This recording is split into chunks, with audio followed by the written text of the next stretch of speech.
Muy buenas a todos, me presento, soy Urko Driozola y os damos la bienvenida en nombre de Metix, Gestión de Riesgos, a esta webinar, a este foro digital, para compartir unos minutos en torno al impacto de la COVID-19 en el efecto que tiene en nuestras empresas y en su bagaje en el ámbito internacional, en el comercio internacional. Metix, Gestión de Riesgos, quien nos convoca hoy aquí, es una consultora especializada en el asesoramiento en gestión del riesgo en divisa, materias primas, tipos de interés, creada recientemente por el Cargill y por Omega IGF. Una de las misiones, uno de los objetivos de Metix es el de hacer llevar el conocimiento en gestión de riesgos a las empresas de todo nuestro entorno sobre temas y actividades que puedan ser de vuestro interés. Y qué duda cabe que el impacto de la crisis sanitaria, de la COVID-19, de esta pandemia que tan fuertemente nos ha sacudido también en el ámbito económico y social, es un tema de interés. ¿Cómo va a afectar sobre la actividad en nuestro comercio internacional y en los mercados de divisas? De eso vamos a hablar en estos próximos minutos. Para ello contamos con la participación y la presencia de dos profesionales, de dos buenos amigos, Iñaki Otaño y José Manuel Pazos, que ya nos acompañan. Iñaki Otaño, y lo voy a decir muy resumidamente, ha sido vicepresidente de Mondragón Corporación durante muchos años y también en su etapa profesional reciente fue y ha sido presidente de Lortec. Es una persona con un amplio bagaje en esa necesaria búsqueda del comercio internacional, de los mercados internacionales, de las empresas de todo nuestro entorno, y de ello vamos a hablar también con él. ¿Qué tiene que hacer nuestro tejido empresarial en esta coyuntura y en este momento y mirando al futuro? Por otro lado, también nos acompaña José Manuel Pazos, socio fundador de la consultora Omega IGF y a su vez de Metix, Gestión de Riesgos, con más de 25 años de experiencia en gestión de riesgos en divisa, materias primas y tipos de interés. Los objetivos que nos marcamos muy rápidamente es el impacto de la COVID, cómo afecta al riesgo divisa, se está produciendo o no un giro histórico en la política monetaria mundial, cuáles son las claves para gestionar la divisa en estos tiempos turbulentos, qué se desecha, qué mantenemos, qué reinventamos. La mayor volatilidad de los mercados ha venido para quedarse. Esto es una afirmación, es una pregunta. Euro versus dólar, dólar versus euro, ¿quién es el rey? Los países emergentes, la depreciación de la divisa, los pronósticos, la guía de su uso, cuáles son, cómo utilizarlos y el papel de los intermediarios y de las fintechs van a estar sobre la conversación de esta tarde. Muy rápidamente, la crisis de la COVID, como os estamos comentando, ha tenido una afección y ha sobrevenido con una crisis económica sin precedentes, cuyos efectos, digamos, a medio y largo plazo todavía son difíciles de prever. Años atrás podíamos hablar de ciertos hechos a los que llamábamos inciertos y lo cierto es que verdaderamente la coyuntura a la que nos enfrentamos sí que es en esta ocasión de difícil pronóstico y muy incierta. Sin embargo, todos convenimos en que la economía no se puede parar.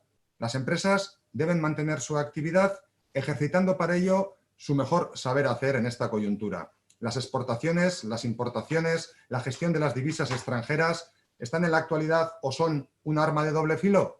¿Pueden significar el éxito o el fracaso de nuestras empresas? Tanto Iñaki como José Manuel nos lo van a explicar en unos momentos. Porque desde luego, y termino con este preámbulo y doy paso a nuestros intervinientes, la paradoja de la COVID es que la pandemia nos ha traído o nos ha cargado de realismo. Estamos ante un baño de realidad porque ante esta incertidumbre todos buscamos certezas.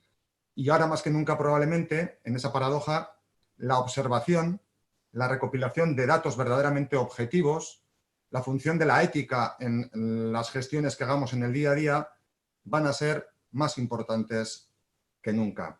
Vamos a ir recogiendo a través del chat de esta webinar vuestras opiniones, vuestras dudas, vuestras preguntas, para al finalizar las intervenciones que tenemos preparadas de José Manuel y de Iñaki, poder recopilar algunas de ellas. Nos marcamos aproximadamente 45 minutos, 50 minutos de encuentro y esperamos que sea de vuestro interés. Y sin más dilación, agradeciendo la participación de Iñaki Otaño y de José Manuel Pazos, Iñaki, directamente te pregunto, la COVID-19 ha impactado de lleno en la economía mundial. El mundo de la empresa que tú tanto conoces, ¿cómo ha evolucionado en estos últimos años, desde tu perspectiva y desde tu conocimiento de toda aquella, digamos, permitidme la expresión, exportación de Mondragón Corporación al mundo asiático, fundamentalmente a China, y más importante que todo ello, desde tu experiencia, la empresa de hoy, ¿hacia dónde tiene que ir? Bueno, Richard León, buenas tardes, Ongi Etorri. Bueno, voy a responder a las preguntas que me has formulado. Inicialmente, la actividad empresarial se ha ido globalizando en un proceso que ya lo vislumbramos a comienzos de los 90 y que ha ido avanzando y consolidándose. Lo normal es que esta sea la tónica en la próxima década, si bien hay que prever y saber actuar ante actuaciones proteccionistas de distinta índole que los gobiernos van a ir desarrollando y están desarrollando en su lucha por el posicionamiento político. Y ahí, pues, en las grandes potencias se ve clara toda esta lucha y este posicionamiento. Por otra parte, la actividad internacional va a verse afectada por el impacto de la crisis y, por tanto, esto va a ser una dificultad añadida. Creo que ante esto hay que profundizar y ampliar el modelo de empresa internacionalizada, avanzando en la ampliación y implantación y posicionamiento en los mercados y basándose en la innovación y la aportación de valor a los clientes. Estas deben ser las claves para mí. En las economías desarrolladas, en general, se espera que en el 2022 se pueda recuperar el nivel de actividad, pero la economía española y otros países con estructuras industriales débiles habrá que esperar por lo menos a 2023 y probablemente más, desgraciadamente. ¿Crees que en esta coyuntura, ya estabas dando algunas pistas, ¿no? Pero crees que en esa afección al comercio internacional y a nuestra actividad internacional o de las empresas de todo nuestro entorno, hay que reformular los modelos actuales, hay que ser más imaginativos que nunca, hay que cambiar el modelo? Bueno, yo creo que desgraciadamente todavía los modelos internacionales no tenemos muy desarrollados.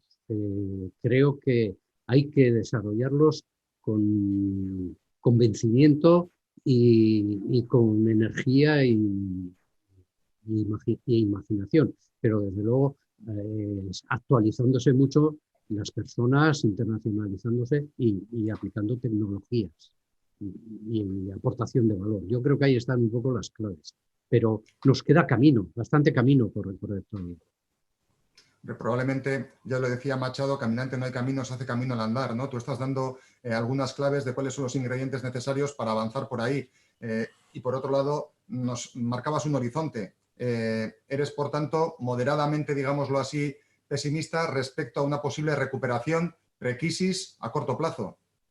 Sí, sí, porque, bueno, tenemos experiencias y realmente pues nuestras, diríamos, instituciones en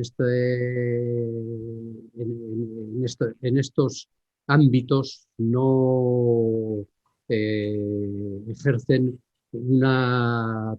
diríamos, un liderazgo importante. Y luego, pues en la coyuntura actual de un gobierno, pues un tanto, diríamos, alejado de lo que es el mundo de la empresa, pues tampoco puede ayudar, ¿no? Con lo cual, pues realmente tenemos ahí unos condimentos no muy fuertes.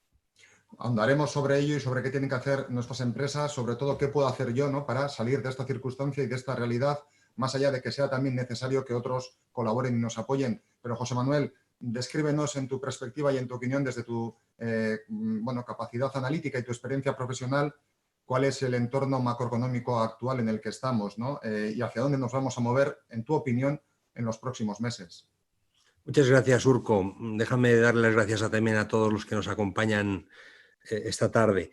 Mira, cuando era Iñaki apuntaba, mi trabajo fundamentalmente, mi experiencia como consultor ha sido básicamente acompañar a personas como Iñaki en su trayectoria empresarial por el mundo, de tal manera que quizá nuestro papel es un papel de compensador, de hacer que aquellos aspectos que están vinculados a la internacionalización y a los mercados financieros a su vez, pues no sean un limitador para el desarrollo de esas políticas, para la presencia de la empresa en el terreno internacional. Muchas veces las limitaciones nos las ponemos nosotros mismos, los humanos, a la hora de dar un paso y vemos quizá sombras donde no las hay. Sencillamente lo que tiene que haber es habilidades. Ese es mi trabajo, y nuestro trabajo básicamente ha sido, como digo, acompañarles en ese recorrido de internacionalizarse. Tú me preguntas cómo vemos las cosas. Bueno, es evidente que la pandemia está marcando todo. Entre comillas, tildabas a Iñaki un poco de algo más en el sector pesimista, porque veía la cosa más a largo plazo. Todos estamos vinculándonos mucho a cuándo aparecerá la vacuna, pero tenemos que ser conscientes de una cosa. Primero, esto es un fenómeno nuevo desde el punto de vista de lo que nos ha cogido en nuestras experiencias vitales, es decir, se produce por primera vez un parón deliberado de la economía. Estamos acostumbrados a parones que tienen que ver con el estallido de burbujas financieras o de otra índole, que básicamente lo que llevan es un tiempo de corregir esa burbuja y volvemos otra vez a la vida normal. Claro, esto no tiene nada que ver. Esto es, los gobiernos le han dado al botón de pause, nos han dejado a todos en casa, algo absolutamente impensable que 400 millones de europeos estén metidos en su casa durante meses, y al mismo tiempo han tenido que ser capaces de mantener la vida funcionando razonablemente durante ese tiempo, y cuando han decidido abrirnos tienen que hacerlo de un modo que eso sea realmente posible y que se vaya reactivando. Al mismo tiempo, y yo creo que con mucha sabiduría apuntaba aquí también, la importancia del papel de la administración, de los grandes poderes públicos, tanto desde el lado monetario como desde el lado fiscal. Hoy por hoy hay que pensar que la asistencia que se necesita para ir poco a poco recuperando al paciente de ese coma inducido se tiene que hacer de un modo pausado, porque los efectos son muy distintos por sectores, son muy distintos también por países, y por lo tanto hay que generar políticas que permitan que esa reactivación se vaya pudiendo producir a la par, y esto para mí es quizá lo más importante, que los ciudadanos ganan confianza en que se pueda salir a la calle sin mascarillas y sin riesgo de ser contagiado. El mundo hoy todavía, el mundo occidental sobre todo, es un mundo de consumo. El 3/4 partes de lo que generamos cada año lo genera el consumo. Si el consumo no gana confianza, tendremos un proceso que durará tiempo. Yo tiendo a hablar siempre de que por lo menos nos va a consumir todo el año 22. Como somos muy de calendario gregoriano y nos gusta colocar lo que ocurre en nuestros esquemas mentales de calendario, pues decimos, pues en diciembre del 21, como si la naturaleza de la economía tuviera algo que ver con ese calendario gregoriano, que imagino que otras culturas tendrán el suyo propio. Yo en ese sentido comparto, y creo que hay que ser conscientes de que es el propio proceso lo que nos ha llevado a esta crisis, el modelo de crisis, y cómo es el proceso de recuperación, el que va a exigir un tiempo en que eso se normalice, que es aparentemente largo por la ansiedad que tenemos, pero no olvidemos que la crisis del 2008, que empezó en el 2008, todavía el 2014, todavía no teníamos la sensación siquiera de habernos sacado ligeramente de encima, ¿no? Eso yo creo que es lo que nos da carácter a esto. Y sí que creo que va a durar un poco más de lo que hoy la ciudadanía quizá tenga en la mente. Iñaki, ¿crece la agudeza en esta época? ¿La crisis de alguna manera despierta conciencias, nos lleva a la iniciativa y a la creatividad y por tanto se puede crecer, se puede ser imaginativo y crecer en tiempos de crisis? Bueno, efectivamente, la agudeza es muy importante en todo y también en el mundo de los negocios. El desarrollo empresarial con enfoque a largo plazo es básicamente una actividad estratégica y por ello la agudeza siempre es necesaria, pero siempre partiendo de un profundo conocimiento de los mercados y sus actores. Solo la agudeza no vale. En tiempos de crisis todo se complica y se difumina y por todo ello la agudeza y la convicción son más necesarias todavía que en tiempos pues más, diríamos, tranquilos. Estamos en España con una crisis sanitaria y económica profundas y yo creo que además de agudeza, que va a ser absolutamente necesaria, se van a necesitar también fortaleza y convicción para tirar fuertemente de las empresas y ir para adelante, ¿no? Si se puede crecer en tiempos de crisis, las posibilidades de crecimiento están siempre ahí, en tiempos de crisis y en todo momento, pero bueno, y por lo tanto también ahora, ¿no? Pero hay que estudiar bien los mercados, los competidores, las necesidades de los clientes, ver la propia disponibilidad de recursos, especialmente las personas, implementar las estrategias adecuadas con convicción y dedicación. Yo creo que estas son las cosas. Decías Sí. dedicación, convicción, fortaleza. ¿Cómo se utilizan y se combinan esos ingredientes en esta coyuntura? ¿El empresario se tiene que autoconvencer permanentemente, Iñaki? Bueno, hoy día el empresario solo, yo creo que el empresario tendrá unos equipos importantes, o los debe tener, y esos equipos son los que realmente tienen que estar convencidos de a dónde quieren llevar el proyecto. Como he dicho anteriormente, esto es una actividad estratégica y hay que ver hacia dónde ir, hacia dónde se quiere ir y medir bien las fuerzas. Y luego echarle mucho valor, mucho esfuerzo, no desfallecer y seguir adelante. Y ahora, en tiempos de crisis, todavía mucho más es necesario todo eso. Claro, ahí si me permites, Iñaki, cuando en esta pregunta que le planteas, Urco, yo creo que es un momento donde efectivamente la intervención del sector gubernamental, de bancos centrales y gobiernos, es extraordinariamente importante en relación a otros momentos y a otras crisis similares de la historia. Ahora se está produciendo un fenómeno que es que yo creo que de todas las crisis se aprende, efectivamente se aprende, y por tanto se debe de salir fortalecido. Yo creo que lo que hay es una vocación clara de los gobiernos de intentar que esta crisis no deje a nadie atrás, que esto dicho como titular estaría muy bien. Claro, esto hay que aterrizar. ¿Qué significa eso de no dejar a nadie atrás? ¿Y qué implicaciones tiene? Porque recordar la crisis financiera, el apoyo a la banca y lo que eso generó. ¿Cuál fue la génesis que tuvo en las sociedades esa respuesta por parte de las autoridades? Ahora yo creo que esa lección se ha aprendido. Desde luego no es posible parar una economía cuando ahora vas en avión y ya ves lo que ves debajo, dices, ¿qué cantidad de actividad tiene que ser soportada en un momento de parálisis, como se ha tenido que paralizar? ¿Qué es lo que están haciendo los gobiernos? Primero, tratar de centrar las políticas mucho en el sector, en la demanda, en lo que los economistas conocemos como la demanda, ¿qué es? Ese consumo al que me refería en mi intervención anterior. Lo que están haciendo los gobiernos básicamente es tratar de que el consumo se mantenga vivo. No es la crisis para ayudar a las empresas, paradójicamente, es una crisis que, como digo, pone mucho el foco en el individuo y en las necesidades del individuo. ¿Qué está haciendo con las empresas? Se ha hecho un esfuerzo, el Cargi es un protagonista de primera fila en lo que se ha estado intentando hacer. ¿Qué ocurre? Que tenemos un lastre muy importante precisamente de la crisis anterior, que es el enorme nivel de deuda que se ha ido concentrando, con lo cual no es sencillo para los gobiernos emitir deuda constantemente y tratar de que eso sea el elemento que solucione. No es la masa monetaria lo que va a provocar la salida de la crisis. ¿Qué van a hacer los gobiernos? Efectivamente, tratar de establecer mecanismos diferentes de garantía para que las empresas puedan tener asegurado el acceso al crédito. Pero su foco no está tanto en las empresas en este momento como en los individuos y en la propia sociedad. Claro, esto genera, y tú empezabas tu intervención refiriéndote a cambios en la política monetaria. ¿Por qué tiene que haber cambios en la política monetaria? Porque los objetivos paradójicamente ahora son distintos. Ahora se nos está hablando de crear inflación. ¿Cuántas de las personas que están compartiendo el día con nosotros dirán, bueno, ¿y esto qué significa en términos de tipos de interés? Porque me están diciendo que los tipos de interés se van a mantener muy bajos mucho tiempo. ¿Esto es verdad? ¿Es creíble? ¿Cómo se hace eso? Si al mismo tiempo me están diciendo que va a subir la inflación, porque van a ser más permisivos con ellos. Esto es eso que a veces titulamos el nuevo paradigma. ¿Realmente la crisis está cambiando cosas?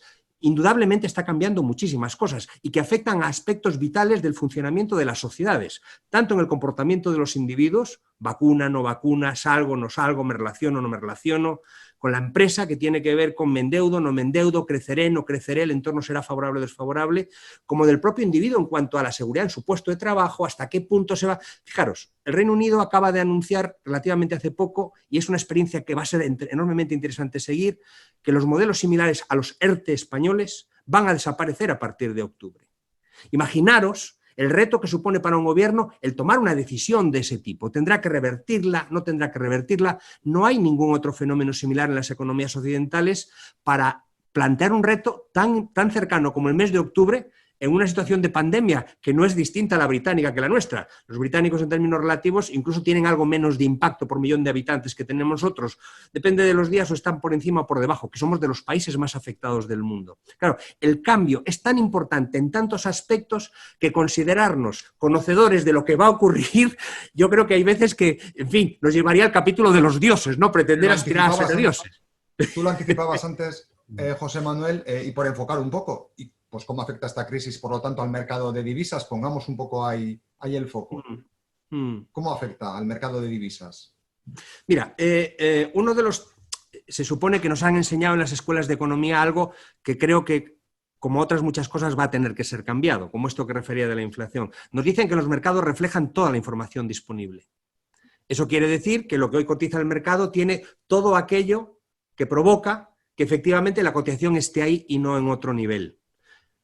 Me hablas concretamente de la divisa y siempre cuando hablamos de divisa hablamos del dólar. Siempre nos viene a la mente el dólar porque efectivamente es la divisa, es el 70% del comercio internacional, se produce en dólares. Por lo tanto, es normal que todo nuestro tejido industrial tenga el dólar como una gran referencia. Todo el mundo se ha dado un susto importante en el mes de julio. Se lo dio en el mes de marzo cuando el dólar se fue a 1,06 y se lo dio en el mes de julio cuando se ha ido a 1,20. Claro, esto...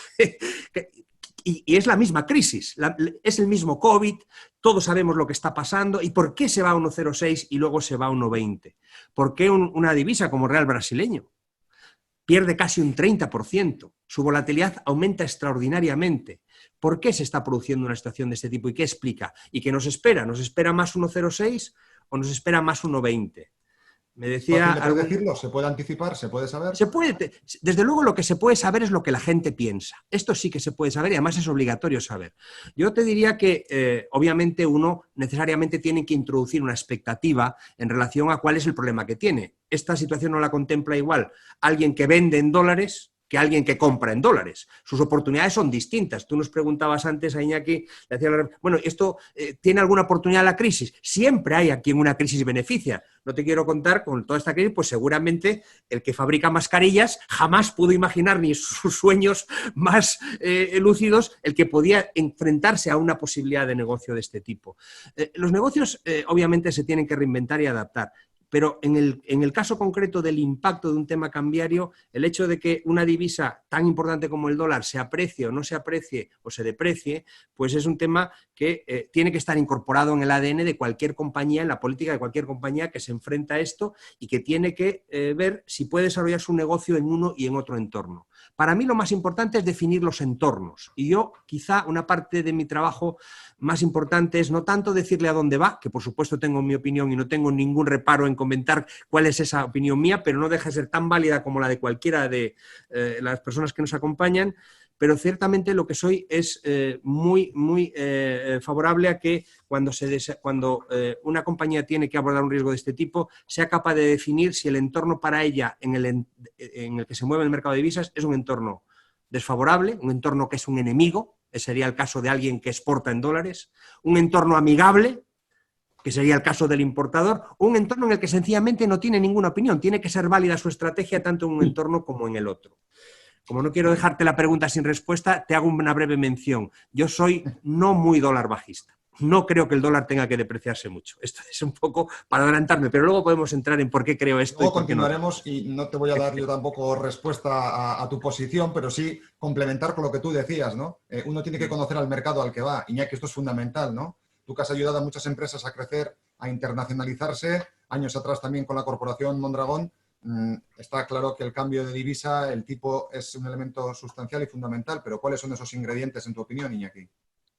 Bueno, efectivamente las divisas es un aspecto a considerar, tanto en la competitividad como en la rentabilidad, porque están ahí y su variabilidad es importante y afecta mucho. Pero bueno, para la internacionalización, a mi juicio, los principales aspectos a considerar son básicamente prepararse bien con personas adecuadas y tecnológicamente y orientar la organización con visión global, un aspecto vital, conocer bien los mercados, los países, los clientes, la competencia, los proveedores, planificar la estrategia y su implementación y luego llevarla con convicción y decisión en la aplicación de los recursos sin desfallecer y respondiendo a todo lo que se presente. Esas son para mí las claves más fundamentales. De todas formas, un poco como has mencionado la corporación y la experiencia en este sentido, creo que interesante ilustrar estos conceptos con la experiencia que hemos tenido en mis últimos 25 años en la corporación, desde el 86, que hemos vivido en el área internacional. He dirigido grupos de empresas de muy diferentes sectores, como Orkli, Orbea, Ederfield, Eredu, Ampo, Irizar, etcétera. siendo una de las características que hoy día tienen en común todas estas empresas su alto grado de internacionalización. Quiero exponer algunos datos y planteamientos que nos fijamos en su día en la corporación y que creo que son aplicables a todas las empresas. Pues la corporación, con sus 90 pequeñas y medianas empresas, es un poco un exponente del tejido empresarial. La corporación la creamos en el año 92. Hasta entonces era un grupo de empresas exportadoras con un 30% de ventas en el exterior. En el 93, y ante la tendencia a la globalización que he planteado anteriormente, nos convencimos que había que internacionalizar la corporación y todos sus negocios, del grupo industrial, me refiero, ¿no?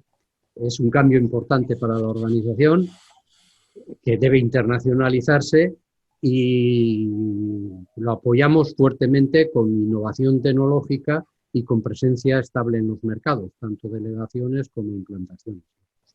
Creo que son dos aspectos básicos. Nos planteamos en términos numéricos pasar de un 30% que estábamos entonces de exportaciones a un 50% de ventas internacionales en el año 2000 y luego enfocar otra etapa que nos llevase a superar el 70% de internacionalización del conjunto del grupo. Los resultados creo que han sido bastante satisfactorios, muy satisfactorios desde mi punto de vista. Pasamos desde un 34,6% de ventas internacionales en el año 94 a un 48,5% en el año 2000 y a un 70% que hemos tenido en el año 2019, con muchas empresas ya por encima del 80% de ventas internacionales. Y en esa Esto línea... ha supuesto... Sí. Perdona, no, continúa y luego te iba a preguntar, a ver, precisamente hablabas de ese 70% en el año 2019 de exportación, ¿hacia dónde, no? Es donde más se exportan, ¿no? ¿Hacia dónde es donde...? Sí. Ahora está claro que termino está Europa y en monedas no europeas, pues según datos también del ICEX, está Estados Unidos, está el Reino Unido, pero ¿cuál es tu visión, ¿no? En esa perspectiva? Sí, efectivamente. Ahora enseguida te respondo. Porque creo que es importante señalar que lo que ha supuesto en 25 años, desde el 94 al 2019, multiplicar por 50 las ventas internacionales, que se dice pronto, y las ventas totales multiplicar por 26. Hemos pasado de unas ventas de 227 millones y medio de euros en 1994 a 6.064 millones de euros en el año 2019, 26 veces más, ¿no? Ha sido clave absolutamente, no solo en el crecimiento, sino en el posicionamiento también a nivel global de nuestras empresas. Todo esto se ha conseguido también, bueno, con un equipo humano. Hoy día el grupo industrial lo componen 39.000, algo más de 39.000 personas, de las cuales un 37%, 14.500, están en el exterior. Tenemos muchas personas de los países en los cuales estamos porque creo que es necesario integrarlas para los negocios. Te decía, en esa línea y como complemento a lo que estás comentando, ¿no? Los países en los que más podemos exportar, en su conjunto también la Corporación Mondragón, ¿no? Decía, estaba Europa, Iñaki, no sé si en este aspecto algo más quieres añadir, sí, ¿no? Monedas sí, no europeas, pues bueno, Estados Unidos, Reino Unido. Efectivamente, yo creo que además de los países de la Unión Europea, que eso ya en la corporación lo empezamos a considerar como diríamos casi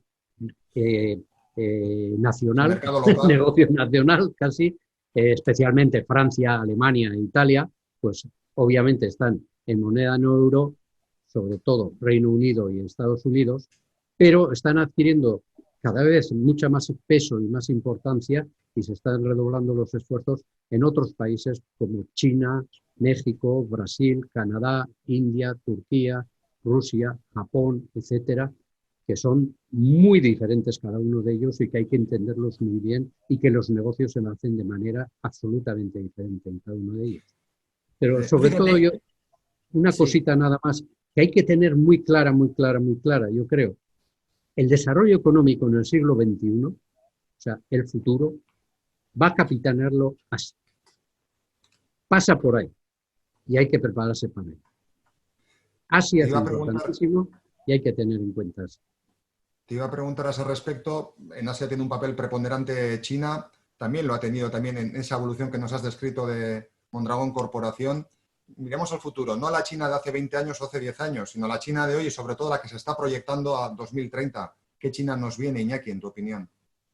Bueno, China, yo recuerdo que en el año 2000, pues haciendo pronósticos, nos planteábamos que probablemente China se colocaría en la primera posición mundial, en la economía mundial, como primer país, pues en el año 2050.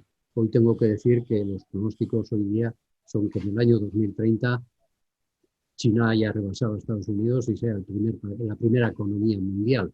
Y realmente, además, con un avance en tecnologías clave y muy importante. Lo que pasa es que, si me permites, Iñaki, uno de los aspectos que muchas veces ha estado detrás del desarrollo de las economías, ese proceso de internacionalización, también muchas veces va vinculado a aspectos de seguridad jurídica, de profundidad en el desarrollo de los mercados financieros, porque en último término, detrás de un proyecto al final tiene que haber una financiación y hay una moneda, y hoy por hoy, en este debate que se plantea de hasta qué punto el dólar tiene o no, va a perder esa seña de ser la divisa de referencia, donde todavía el 60% de las reservas mundiales del mundo son en dólares, donde la moneda china apenas empieza a aparecer abajo en los gráficos. Es decir, hay una descorrelación muy importante entre el peso económico de China, la inmediatez de su papel relevante como primera gran potencia mundial y, sin embargo, su extremadamente bajo peso en los mercados financieros. Solo ese ajuste, el día que se produzca esa explosión de ajuste, tiene que provocar cambios muy importantes en las relaciones de los flujos de capitales. Hay países que con esta presión del COVID han perdido por completo la entrada de capitales extranjeros. Es el caso de Brasil. Claro, fijaros cómo un tema no económico es capaz de generar un cambio importantísimo en las relaciones de los flujos de capital internacionales, y yo creo que quizá China, la gran asignatura que tiene pendiente es ser capaz de tomar esa participación en los mercados financieros. Ocurre que eso muchas veces está vinculado, como decía al principio, a aspectos de tipo, vamos a decir, de seguridad jurídica. Hoy yo recuerdo a alguien que no hace demasiado tiempo, cuando teníamos un debate de este tipo, y ya era un poco veterano como yo, me decía que la moneda china, los billetes de yuanes, pueden tener el mismo valor que los cromos del Capitán Trueno. Es decir, que llegado el caso, alguien decide que esa moneda no tiene valor, lo dice internamente, y eso puede provocar un caos muy importante. Igual que hoy podría ocurrir algo similar con el dólar si de pronto, por la razón que fuera, el gobierno de turno pues decide que aquello es emitir masivamente y que manifiesta su deseo de que el dólar pierda ese valor de referencia. Va a ser una batalla de los próximos 10 años extraordinariamente interesante. Fijaros que empezábamos la conversación diciendo que necesitábamos certidumbres, porque verdaderamente la pandemia... De todas formas, Urco, sí. Si me dejas 2 minutos para contestar un poco a los planteamientos de José Manuel, que me parecen muy interesantísimos, sobre todo con la moneda china, con el renminbi, ¿no? Porque China hasta ahora ha tenido su moneda bastante ligada al dólar, pero China ha roto ya con esa estrategia.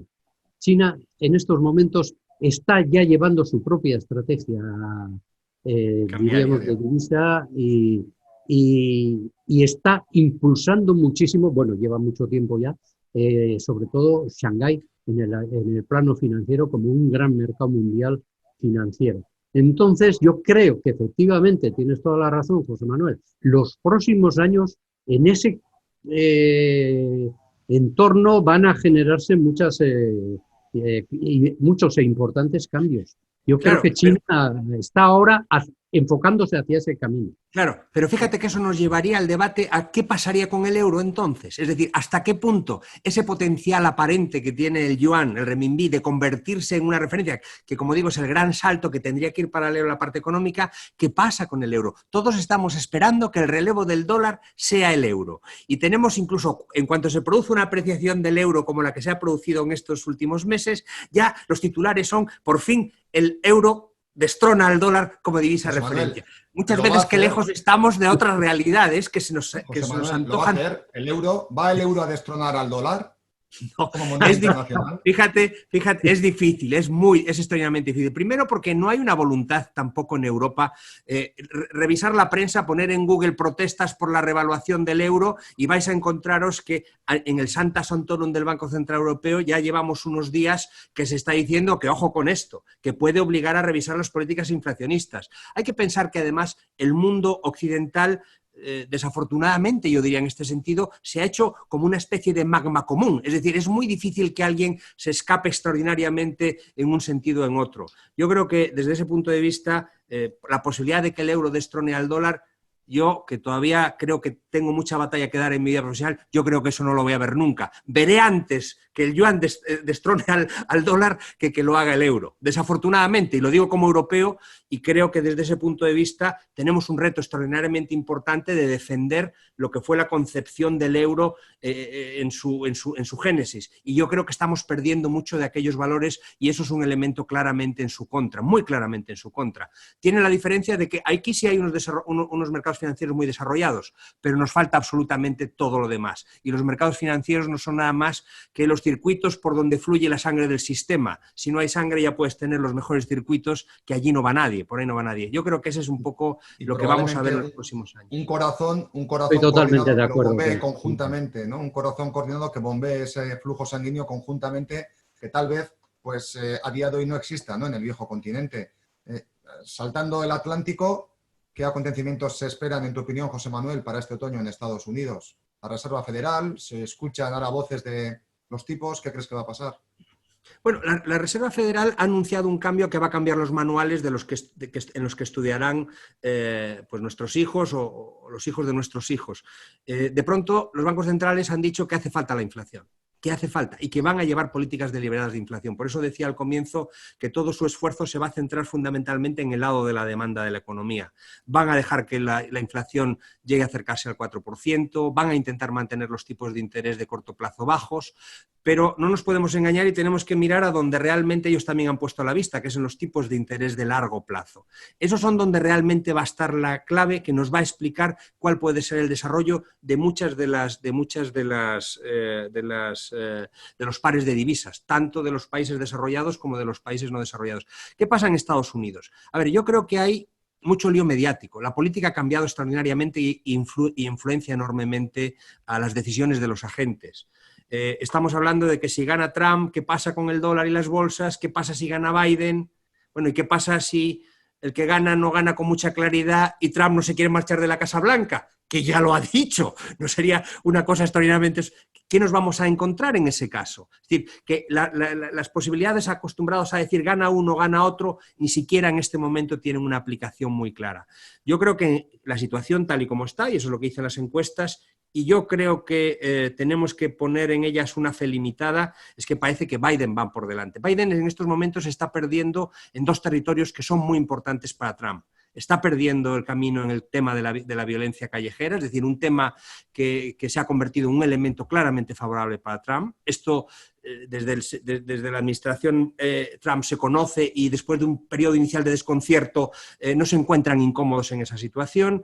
Y luego otro tema muy importante, os decía antes lo que anuncian los británicos de parar con los ERTES. En estos momentos el Congreso americano todavía está en el receso de verano, se tiene que reincorporar a las negociaciones y tienen que negociar un paquete para que esos subsidios a los trabajadores, para que esos ERTES norteamericanos se mantengan. Claro, lo que está todo el mundo con la idea es que los demócratas no tienen particular interés en que eso se desarrolle con mucha prontitud.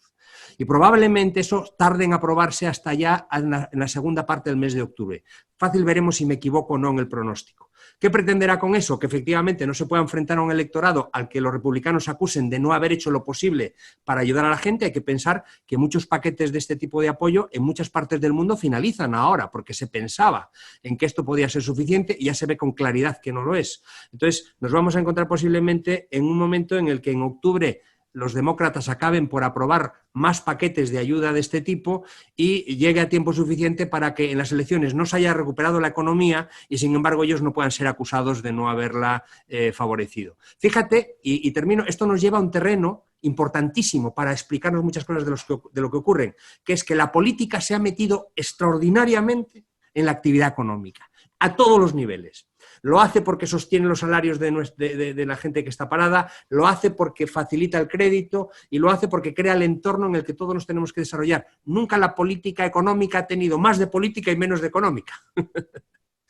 Pues demos un giro, dejemos a Estados Unidos tranquilo por un momento e Iñaki, giremos hacia, no sé si la política, pero hacia el conocimiento de cómo son los países a los que vamos cuando afrontamos digamos, un desembarco, permitidme la expresión, internacional o una acción internacional, y cuando enfocamos nuestra empresa hacia el comercio internacional de determinados países, sobre los emergentes, que también el acuñar el término países emergentes va variando, la volatilidad en la que nos movemos pues tampoco es del todo cierto, ¿verdad? Pero bueno, ya todos nos entendemos hacia qué países nos estamos dirigiendo, que hay que tener en cuenta, Iñaki, cuando se opera o se quiere operar en estos países. Bueno, efectivamente hay una serie de elementos a conocer y tener en cuenta para operar en estos países que son complicados para nosotros. Por una parte, es muy importante conocer bien la cultura, el entramado institucional y empresarial y las normativas escritas y no escritas que se aplican especialmente en Asia, como he dicho anteriormente, y que son causa de muchos fracasos, yo diría de la mayoría de los fracasos. Pues pensamos y actuamos de la misma manera que hacemos las cosas aquí, y eso pues realmente allí no se entiende. Por otro lado, pues hay que, como ya he dicho anteriormente, hay que evaluar el mercado, si los recursos que disponemos para dedicarles son suficientes, definir el plan y la estrategia, implementarlo con personas de aquí y de los países de origen y dedicar mucho esfuerzo y atención. Las dificultades son de todo tipo, pero las más frecuentes, paradójicamente, vienen originadas por nuestros déficits, nuestros propios déficits en nuestra actuación. Seguimos actuando y planteando las estrategias, como he dicho anteriormente, como aquí, cuando es necesario que nos adaptemos a su cultura, a su estructura, a sus formas de hacer negocios. Por otro, se dedican recursos muy inferiores a los necesarios y las personas responsables del proyecto, a las que le asignamos los proyectos, son de niveles muy inferiores a la necesidad que deberían de tener. A veces hasta personas que salen de la universidad. Hacemos cosas inauditas en todo este campo realmente. He visto cosas, de llamar la atención.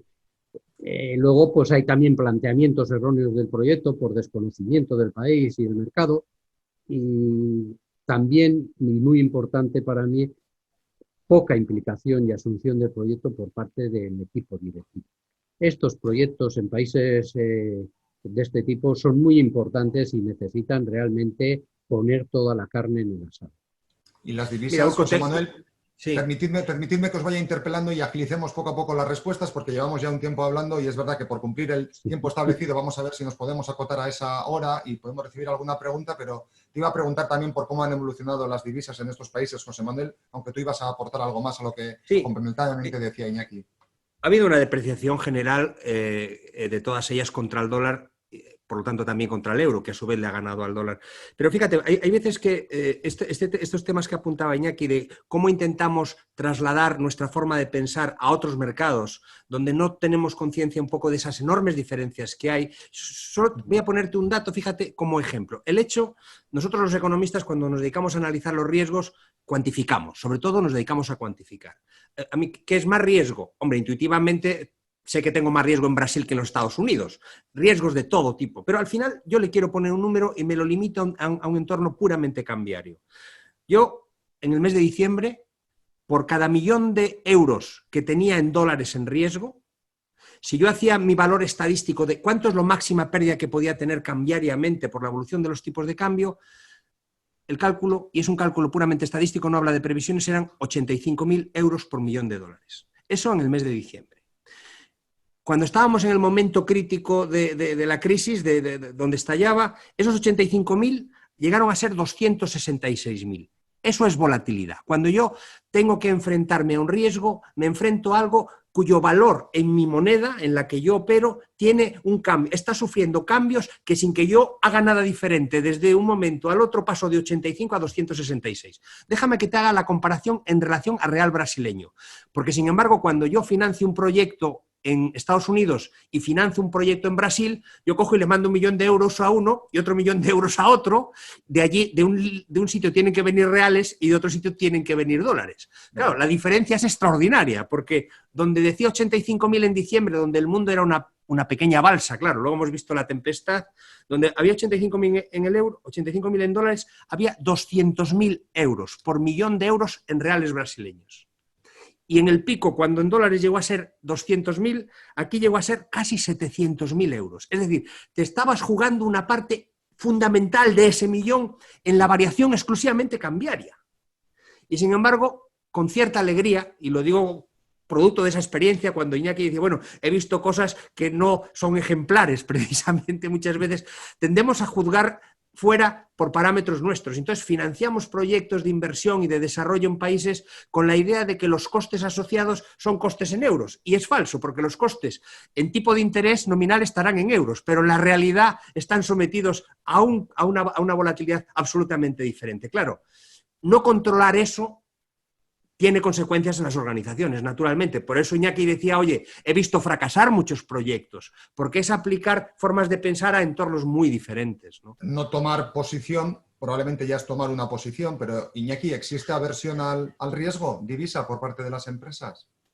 Sí existe, sí existe. España es un país donde la banca en general ha ayudado mucho a que haya una cultura de uso de instrumentos financieros. Es paradójico porque en otros países, los que hemos tenido que vivir experiencias en muchos entornos diferentes, no existe esa cultura de cuidar el riesgo de divisa. ¿Qué ocurre? Que al mismo tiempo tenemos ese componente, yo soy de origen celta, como gallego que soy, tenemos una cierta propensión a creer en los druidas y en que alguien nos va a resolver el futuro porque nos va a decir lo que va a pasar. Y entonces, al mismo tiempo, ese conocimiento no lo aplicamos tanto mirando dentro de las organizaciones y lo aplicamos más mirando en a ver si le sacamos partido a lo que ocurra y acertamos la previsión de mercado. Ahí es donde está realmente el grave error. Tú también, Iñaki, decías que considerabas que sí existía aversión. ¿Es un elemento que frena, por tanto, su crecimiento? Sí, yo creo que, hombre, como es un entorno que no se domina, pues existe una aversión y una precaución hacia el desconocimiento, ¿no? Hacia lo desconocido. Y efectivamente, bueno, en el mejor de los casos, a veces lo que se hace es coberturas de riesgo. Según he hecho el plan de gestión, pues veo cómo cubro mis riesgos, pero realmente no se gestiona esta variable, que es para mí muy importante porque afecta directamente a la rentabilidad de los negocios, a la rentabilidad de las operaciones y da a nuestra competencia una ventaja competitiva brutal, ¿no? Incluso nos puede llevar a perder muchas operaciones porque no calculamos bien el tema divisa y bueno, al final el cliente toma las decisiones en función de la oferta, ¿no? Y, por tanto, esto puede dificultar importantemente nuestro crecimiento, yo creo. ¿Cuál debiera ser la actitud frente a ese riesgo, en tu opinión, Iñaki? Pues efectivamente, yo creo que, y hay ejemplos de organizaciones también en nuestro entorno que llevan años gestionando esto, que realmente para ellos es un capítulo muy importante dentro de su negocio y su actividad, porque, como digo, además son empresas que pues están internacionalizadas por encima del 80% y además mucho en divisa, no euro, ¿no? En divisa, yo creo que hay que gestionarlo, hay que dominarlo, hay que poner personas que dominen la evolución de los mercados, conocer todo ello e ir tomando las decisiones adecuadas en los momentos adecuados. Cuándo puedo coger el seguro, cuándo puedo cambiar con las importaciones y jugar. Tienes que y tener incluso una visión global de más de un año. Tienes que jugar con las divisas. Gestionar. Jugar es una palabra que en este caso no viene bien, pero gestionar bien las divisas porque es un capítulo importante para realmente el éxito de los negocios. Y lo interesante es que, como en cualquier otro riesgo, Urco, hay la posibilidad de poder estructurar los procesos de toma de decisiones. Es verdad que el entorno juega un papel, pero lo que hay que saber es situar el entorno dentro de un sistema que básicamente consiste en controlar, fijar objetivos y seguir esos objetivos. No tiene mucho más misterio. Entonces, la capacidad de defenderse de un entorno, incluso adverso, es enorme dentro de las organizaciones. Lo que no podemos confiar es en que la diosa fortuna nos lo resuelva porque lo que iba para un sitio ya cambiará a ir a otro, o que pensemos que hay un instrumento mágico que alguien nos va a vender y que nos va a resolver un problema. No, las soluciones están dentro de la casa, en enfocar bien. Y el ejemplo que antes utilizaba Iñaki, decir, no puedo trasladar mi forma de actuar aquí a un entorno de divisa, porque el entorno es diferente, es un entorno en el que tengo que tener otros elementos y tengo que guiarme a la hora de decidir con otros criterios y otros objetivos. Márcalos bien y en una probabilidad altísima tendrás éxito. Esto es lo que hacen esas organizaciones a las que refería antes Iñaki, ¿no? Queremos cumplir el horario, la convocatoria era de 5 a 6 de la tarde, estamos en ello. Tras una presentación llevamos 45 minutos largos hablando.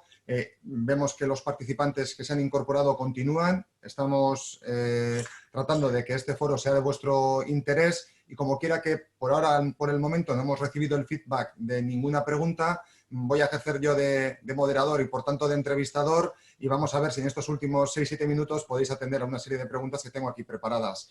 José Manuel, pues directamente, después de todo lo que hemos dicho, ¿es posible gestionar el riesgo en divisa? Claro que es. Lo es en cualquier circunstancia, lo es en cualquier circunstancia. No solo es posible, sino que es una obligación. Hoy día el valor de un euro es mayor que su valor monetario, es decir, cada euro es mucho más importante hoy que antes de la crisis. Cada euro cuenta y por lo tanto el valor de un euro puede ser generado en cualquier moneda diferente de euro y por lo tanto no solo, como digo, es posible, sino que además es necesario. Y España es uno de los países, como te decía, donde nadie se puede ocultar detrás que no hay posibilidad realmente de cubrir. Hay otros países, no demasiado alejados de nuestro entorno, donde el acceso a las entidades financieras es mucho más restringido, donde no hay un conocimiento tan profundo de esa problemática de la gestión de riesgos. Y luego hay otra cosa muy importante, que también siempre ha sido un elemento que se esgrimía como argumento para no hacer coberturas, que tenía que ver con el diferencial de tipos de interés. Madre mía, ¿cómo voy a asegurar reales brasileños si eso cuesta una fortuna? Bueno, una fortuna cuesta no asegurarlo. Luego ya lo que cuesta asegurar o no va dependiendo. Pero en un mundo donde cada vez los tipos de interés convergen más, empezamos a no encontrar demasiado parapeto detrás del que escondernos para decir que no hagamos gestión. No solo es posible, sino es necesario.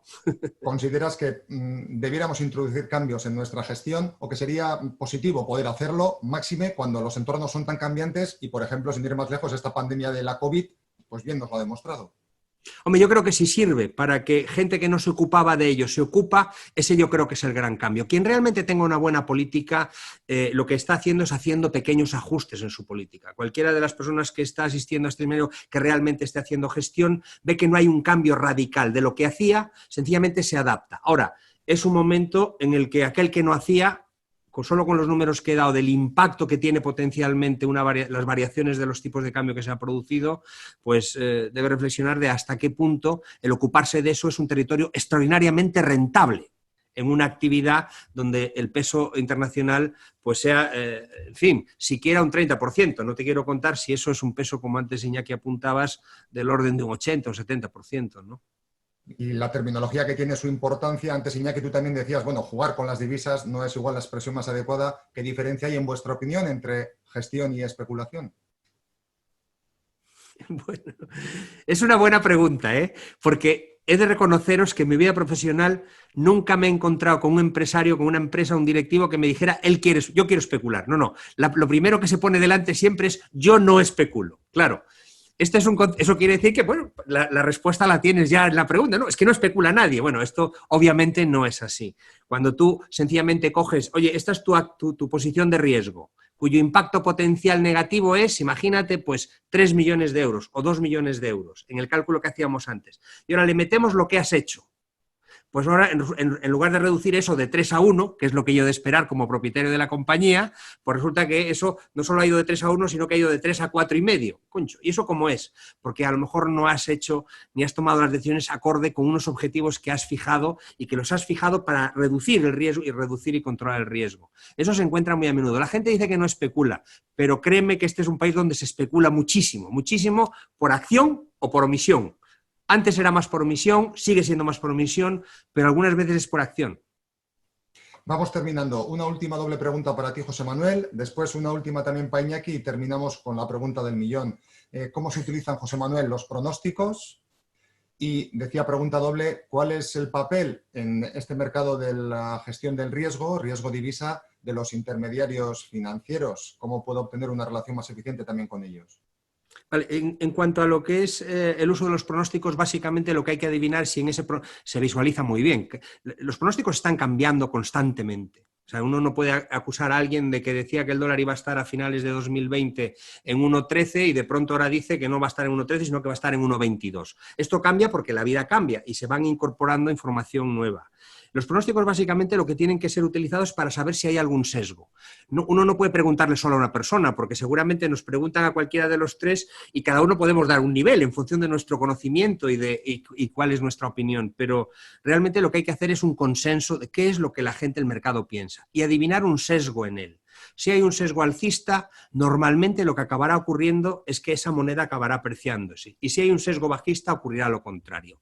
Si uno define el entorno solo así, y toma las políticas teniendo en cuenta ese sesgo, está utilizando bien el pronóstico. Ahora bien, el que dice que tiene un amigo en el banco HSBC, que es un tío que sabe mucho del dólar y que ha dicho que el dólar se va a 1,28 y pretende que su empresa tome las decisiones pensando que el dólar se va a 1,28, ese es alguien a que no me gustaría a mí tener cerca, no me gustaría tenerlo cerca. No se puede utilizar el pronóstico. No se puede utilizar el pronóstico así. El pronóstico, en estos momentos el pronóstico del dólar prácticamente es que repita lo mismo, el mismo nivel que hay hoy, que lo vaya a tener en el futuro. Claro sesgo de que los 100 que normalmente dan pronósticos sobre esto están divididos, unos hacia arriba y otros hacia abajo, con lo cual la media lo que está dando es un valor muy parecido al contado. Cuando el mercado da una media un valor medio parecido al contado, es que realmente no hay un sesgo y por lo tanto eso es lo que yo decía antes de una situación neutral. Hoy el mercado no tiene sesgo. Yo te diría que es de esas pocas ocasiones donde en el mercado la cotización que hay refleja absolutamente todo lo que conocemos y por lo tanto es muy difícil intuir sobre la previsión qué es lo que el mercado está pensando sobre el tipo de cambio del dólar. Vamos con las dos últimas preguntas, pero hemos recibido dos. Permitidme que las lea. Carmen Amado de STL, que quiere mandar un saludo a los ponentes y a su vez pregunta cómo valoráis el sector textil a nivel nacional e internacional, su evolución e impacto en el COVID, punto número 1. Y aprovecho para lanzaros la segunda pregunta que nos hace Lino Blanco, desde Profan, en relación a las futuras y no tan futuras, según los casos, fusiones bancarias que parece que se van a activar en España, ¿no? Siguientes episodios y cómo puede influir eso en el apoyo a la industria española. Bueno, no sé si quieres, Iñaki, tú comentar. Yo sobre el sector textil tengo poco conocimiento. Si quieres comento un poco de las entidades financieras. La segunda pregunta. Respecto a las fusiones bancarias, bueno, evidentemente en España ya, en el conjunto del territorio español, se viene viviendo esta situación desde hace mucho tiempo. El exceso de entidades bancarias de todo tipo ha sido brutal. Se han ido, pues de alguna manera, en distintas etapas, reduciéndose, pero aún su número y bueno, diríamos dispersión es demasiado importante para la importancia del mercado financiero español. Entonces, en ese caso, todavía realmente tiene que irse concentrando más para que también ayudar a la eficiencia y la capacidad, diríamos, de competir globalmente este sector, ¿no? El sector financiero, que hoy día pues hay dos entidades, un poco como todos conocéis, que de importancia a nivel global, que son el Santander y el BBVA, pero las demás pues están lejos de esas categorías. Y de alguna manera pues hay que ir concentrando mucho más, de eso hará pues perder costumbres que teníamos los usuarios, pero financieramente no hay otro camino, ¿no? Yo creo que también forma parte un poco de ese proceso de parar. Los gobiernos en el mundo se ha decidido que el sistema financiero hay que evitar que sea motivo de preocupación mayor de lo que ya fue. Eso significa que de alguna manera han parado y la intención la han puesto y la atención la han puesto en otras partes de la economía, pero no cabe duda que el sector financiero, cualquiera que tenga acciones de cualquier banco del mundo, casi me da igual, ha tenido una debacle horrorosa. Eso quiere decir que es evidente que los inversores valoran que no hay rentabilidad en el sector financiero. Lo que se está tratando, en parte también indirectamente con lo que hace la Reserva Federal, es hacer que ese negocio de conversión de tipos de interés de largo en tipos de interés corto, que es lo que hace la banca, se pueda reactivar un poco. Si no, su futuro es un futuro complicado y, por tanto, solo se puede hacer en base a reducción. Es decir, una fusión bancaria básicamente es pérdida de empleo, básicamente es cierre de oficinas. Eso es lo que es básicamente a día de hoy, por llevar al terreno de lo práctico. En la parte que nos preguntaban de STL, a ver, yo efectivamente tampoco soy ningún experto en el sector de textil, conozco un poquito más el sector del calzado y el sector retail, está en absoluta transformación. Quizá es de esos sectores donde la conexión entre la industria y el consumidor se produce de una forma más manifiesta. Claro que hay otros, pero el sector textil, y además la importancia que tiene en España, y el sector del calzado, se está viendo afectado y extremadamente afectado. Yo creo que vamos a tener que adivinar a ver cuanto antes los consumidores recuperemos esa confianza con la que empezábamos en la charla, y cuanto antes los consumidores salgamos otra vez y perdamos el miedo, eso será también más cerca. Será algo que nos lleve más cerca de donde estábamos, pero ya nunca volveremos a donde estamos. Esto es como el Brexit. Tú entras a la Unión Europea y sales creyendo que vas a volver a donde estabas, pero el mundo de antes ya no existe. Bueno, por lo que se está produciendo también en muchos sectores es que cuando pretendan volver al mundo de antes, el mundo de antes realmente ha dejado de existir. Vamos a terminar por cumplir el horario establecido, si os parece a los dos. Yo quiero, en nombre de Metix y las dos empresas que la constituyeron recientemente, Omega y el Cargi, agradecer a todos los participantes de esta webinar, a daros las gracias, José Manuel e Iñaki, por compartir estos minutos y por compartir vuestro conocimiento, pero termino con una pregunta para cada uno, de respuesta rápida y ágil para no hacer invertir más tiempo a nuestros participantes de esta webinar. Iñaki, sobre un referente que decimos que puede ser primera potencia mundial y sin querer desanimar a nadie, pero los chinos antes nos querían, nos necesitaban, incluso éramos bienvenidos, y parece que hoy en día, o mirando al futuro, ya no nos quieren tanto, no nos necesitan tanto, igual no somos tan bienvenidos. Efectivamente, ese es un cambio que se ha producido en los últimos 10 años de manera importante. Anteriormente los chinos se sentían pues no capaces de muchas cosas, y efectivamente los que hemos estado ahí muchas veces, muchos años, pues nos sentíamos bien tratados, bien acogidos y queridos. Hoy día lo que quieren los chinos es desarrollar su economía, su empresa, y nos ven como absolutos competidores y realmente no les interesamos para nada, excepto en algunas tecnologías muy punteras que todavía ellos no dominan, ¿no? Pero que también al futuro pues seguirá pasando lo mismo. Yo recuerdo unas palabras que mi amigo Pedro Nueno expresaba un día en Madrid en una conferencia que dimos, que decía, hay que tener muy en cuenta que el mercado chino, pues aunque tú quieras cogerlo, hay un montón de empresas chinas que también están batallando para cogerlo, con lo cual, y que a la larga, pues el 90% del mercado pues, puede estar en manos de empresas chinas. Entonces, hay que ver de que cojamos ese 10% o que además pues podamos coger más, ¿no? Es un mercado muy complicado, que hay que batallar mucho, pero que realmente no nos van a poner las cosas fácil, ni mucho menos. Hoy día no somos deseados, por decirlo de alguna manera. Hemos tratado de dar datos objetivos desde el máximo respeto y la seriedad posible para poder analizar la realidad que nos rodea de la manera más profesional posible. Vuelvo a repetir, gracias a todos en nombre de Metix y de las dos empresas que la conforman por detrás, el Cargi y Omega, vuestra participación. Iñaki, José Manuel Iñaki, y a todos los que nos han acompañado en esta webinar. Termino con la pregunta del millón. José Manuel, ¿qué va a hacer el dólar estadounidense? Creía que no me lo ibas a hacer, no lo ibas a hacer, Urco.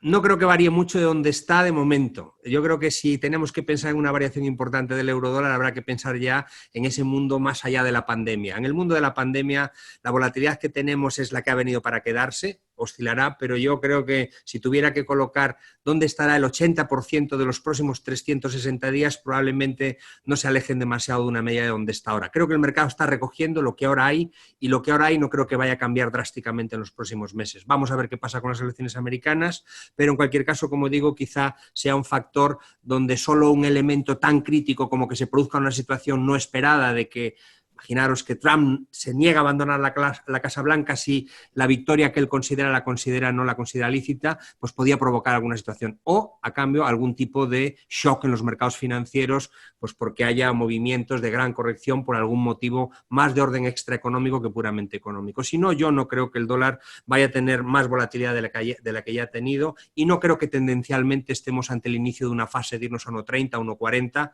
como cualquiera, por joven que sea en el auditorio, pues haya podido ver en los últimos años. No lo creo. Gracias a los dos por vuestra participación y gracias a todos vosotros por acompañarnos durante la tarde de hoy.